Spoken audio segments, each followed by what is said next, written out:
Ադրենոգենիտալ համախտանիշի սկրինինգային ծրագիրը ներդրվել է նաև մարզերում։ Հետազոտությունն ուղղված է մակերի կամի, կեղևի բնածին, ֆունկցիայի խանգարման, վաղ հայտնաբերմանն ու բուժմանը։ Մասնագետի խոսքով նորածնային տարիքում հաճախ չդրսևորվող հիվանդությունը հետագայում կարող է բացասական ազդել մարդու առողջության վրա։ Սկսեցինք Երևանից, որովհետև սա մեր համար նորություն էր, ուզում էինք հասկանայինք թերությունները, որը ժամանակի ընթացքում կհայտնաբերվի, սակայն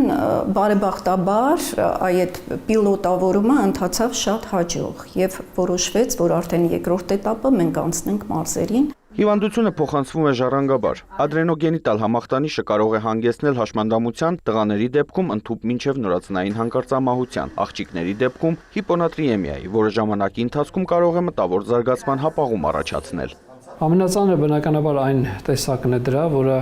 սկսվում է ավելի վաղ տարիքում եւ կարող է բերել այնպիսի կրիտիկական իրավիճակների, դա կոչվում է աղկորցնող ձև, որի արդյունքում զարգանում են այնպիսի վիճակներ, երբ որ կարող է նույնիսկ մարդու երեխայի կյանքը վտանգվել այդ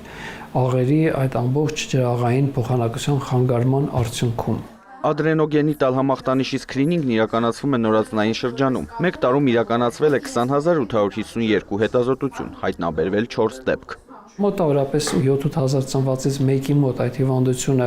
ինքը արտահայտվել է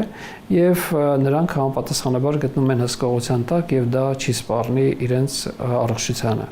Իհարկե սկրինինգը տարածվել է արդեն երկրով 1 եւ արդեն մենք կարող ենք ասել, որ երևի թե կանենք այսպես, որ նա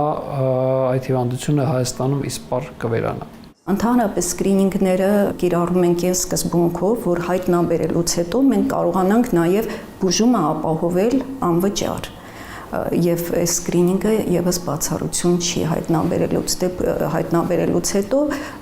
արդեն ուղարկում ենք բուժման էնդոկրինոլոգի մոտ։ Մարզերի նորածիններից վերցված նմուշները հետազոտվում են մայրաքաղաքում։ Մասնագետները վստահ են, սկրինինգային ծրագրի ընդլայնումը կնպաստի հիվանդության երկարատև անկմանը։ Արամ Արանդյան, Ռաֆիկ Սողոմոնյան, լուրեր։